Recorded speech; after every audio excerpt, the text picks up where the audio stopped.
Will I ever be able to write anything great? Will I ever become a journalist or a writer? I hope so. Oh, I hope so very much, for I can recapture everything when I write. My thoughts, my ideals, and my fantasies.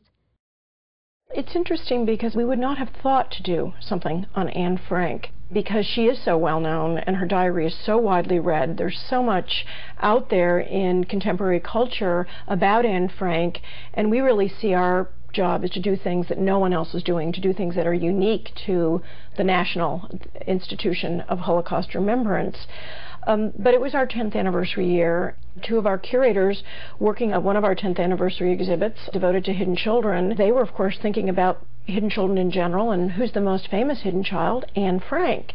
So they had a very wild idea, seems wild at the time, maybe less so now, whether one could even borrow and show Anne Frank's writings, her diary at the museum, and it turns out that they had this idea, and when I heard about the idea I thought, well, that's the thing to do for the American people for the 10th anniversary.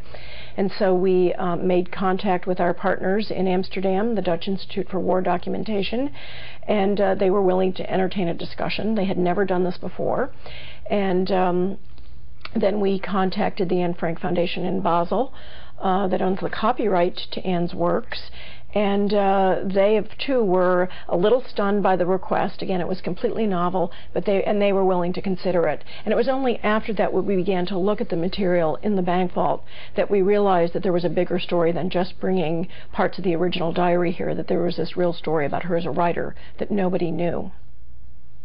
Anne received her first diary on her birthday, right before she went into hiding. This is the diary that people are, I think, familiar with. It's a red plaid, typical diary notebook. She received it in June. She goes into hiding in July, and she becomes a pretty prolific writer right away. Her diary is sporadically, initially, a dialogue between herself and Kitty, an invented friend, but it's sporadic. When she starts revising the diary, when she thinks it's going to be published and she's writing this edited version on these loose sheets of paper, she consistently begins every entry with "Dear Kitty." I think the dialogue was there in her mind from the beginning because it really began out of this source of loneliness. I'm guessing, and again, we're all just speculating at this time, but that she felt that that was a very effective literary tool when she's writing for publication. So I think she is writing initially solely for herself. One of the things I hope comes out of this exhibit is that adults reread this diary. When one reads it as a teenager, one sees it as a peer telling an interesting story that ends very sadly because she dies. I think reading it as an adult, one realizes that in this one child, the combination of her personality, which was quite engaging and I could see being quite annoying at times to an adult, in this one personality that was so curious about the world around her and so precocious, and in many ways so much of a handful, that you took someone like that and you suddenly confined her whole living space very narrowly, forcing her to live with a middle-aged man in these terrible circumstances where her whole world gets shut off. And what happens when you create, it's almost a combustible mix here. And in some ways she's so lonely and has no outlet for expression, and that's why I think writing begins really to relieve loneliness at first. And then she realized it's really a way to think about herself and her world, and it becomes a form of creativity and expression, and that this ambition then really becomes part of her future and her dreams. And to see that evolution in one child, I thought was just a really fascinating as an adult. When I went and looked at this material in the bank vault and saw this book that she called Stories and Events from the Annex, I had asked them, you know, was this published anymore? Was anybody aware of the material?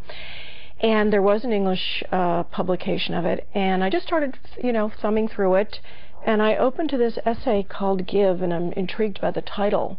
And I just start reading it, and it's just an astonishing thing for a child to be thinking about how human relations can be improved. for any child, let alone a child who has at this moment in time been treated so terribly by the world. Everything starts in small ways. So in this case, you can begin in small ways too. On streetcars, for example, don't just offer your seat to rich mothers. Think of the poor ones too. And say, "Excuse me," when you step on a poor person's toe, just as you say it to a rich one. It takes so little effort, yet it means so much. We don't know exactly when Anne wrote Give. She recorded it into her notebook in the end of March of 1944. At this point, she would have been about 14 and a half. She would have been in hiding for almost 2 years. This was before the invasion of Normandy. They were waiting for the invasion. They were desperate for it. That was going to be their sign of hope, that they might be freed. So it's a moment when you would have thought that this young woman would have been at the depths of despair. And yet she is thinking how to improve the world, not the Hitlers of the world, but the ordinary people, the daily interactions between people on the streetcar, just walking along the sidewalk. I don't know if it's because of Anne's circumstances, whatever, that caused her to do it, but she certainly, I think, speaks to us over the ages, and she had this sense of how people could get along, how there were possibilities on the small relationships in life, the one-on-one relationships where she felt a difference could be made, and that is, of course, I think, one of the great messages of the Holocaust Museum. I think there's another point here, and that is, even though I think she is a very valuable witness to history, Anne is dreaming about her future, and that is, of course, the hallmark of childhood, is that you have an imagination, you have a future. And in spite of what's happening to her, she's thinking about that future. And, of course, increasingly, it is a future as a writer. And yet her life is tragically cut short at the age of 15. And I think that here is her creativity, her legacy in just 2 years is really a very powerful indicator of all the lost potential of the murdered children in the Holocaust. I mean, over 1 million children were murdered solely because they were Jewish. She was just one of them, and look at what she alone has left us. The world will still keep on turning without me. What is going to happen will happen. And anyway, it's no good trying to resist.